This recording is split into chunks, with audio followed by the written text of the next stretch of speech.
Почитуван премиер, почитувани министри, почитувани пратеници, за разлика од Венко Филипче, јас решив наместо генерички, како познат провокатор, кој во меѓувреме се искали во снайперист за корумпираните, да поставам конкретно прашање.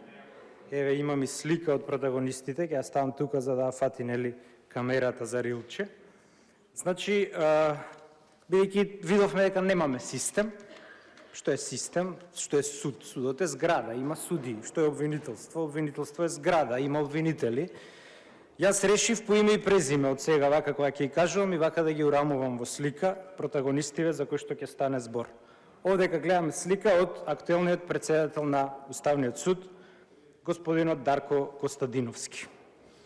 Од 3 извори ми се потврдени индицииве за кои што ќе ве прашам. Може би не се вистина, ќе слушнеме од вашиот одговор, може би се. Прво да видиме овој Дарко Костадиновски, кој лик е човеков. Малце е постар од вас, 74-та е роден, како ВМРО-вски кадар во 2001, значи уште во времето на Борис Трајковски, се вработува како стафер во кабинетот негов, како асистент на некој советник таму.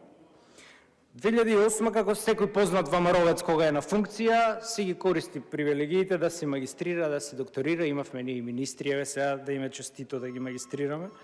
2008 се магистрира, па Бранко Црвенковски малце го напредува во раководител на оделение за ЕУ и НАТО.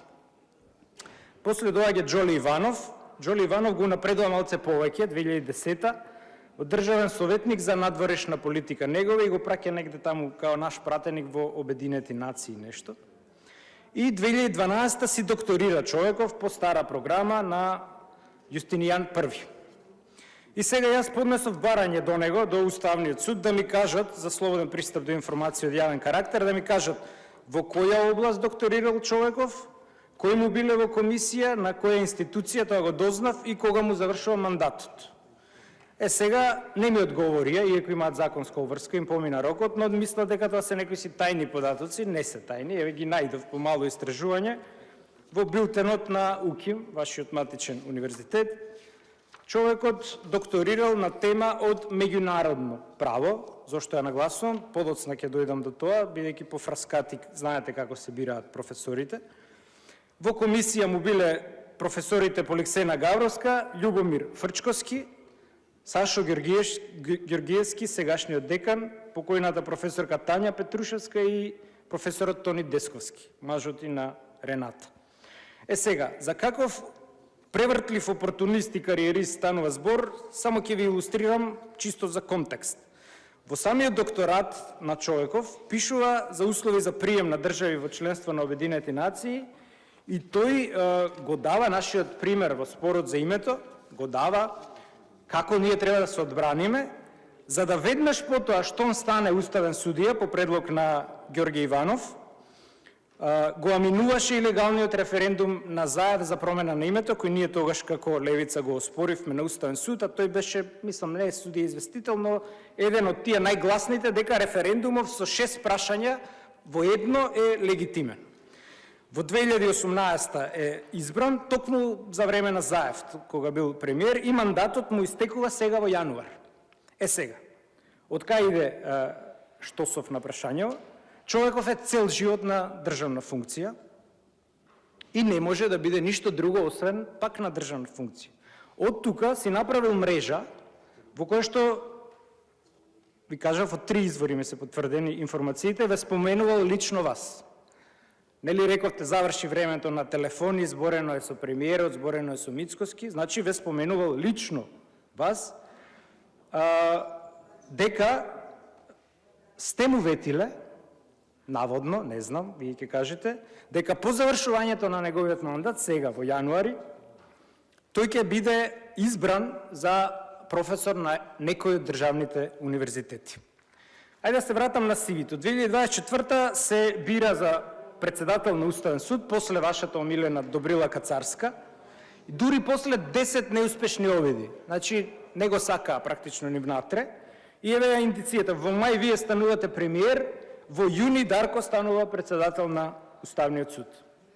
Во 2025 година, многу плодна година за ова семејство, Неговата сопруга Цветанка Селјановска-Костадиновска во мај месец е избрана за судика на Апелациониот суд Скопје на ист ден со сопругите на вашиот владин советник Сашо Марковски и на овој кој денеска ќе го бирате за председател на регулаторна комисија за енергетика Ацо Ристов како тогашен градоначалник на Радовиш. И што е индикативното? Индикативното е што веднаш после овие убави настани за ова семејство, тој почнува хвалоспеви за владата, невидено досега за уставен судија.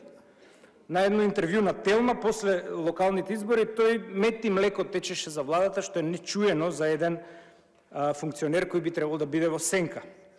Сега да видиме каде го ставате вие во една комисија за избор на кандидати на Република Македонија за судија во Европскиот суд за човекови права во Страсбург. И чудни односи се десија тогаш. Вие лично подпишавте две комисии. Едната во март 2025, каде што имаше 9 членови и од Уставниот суд беше само Осман Кадрију, не беше овој Дарко.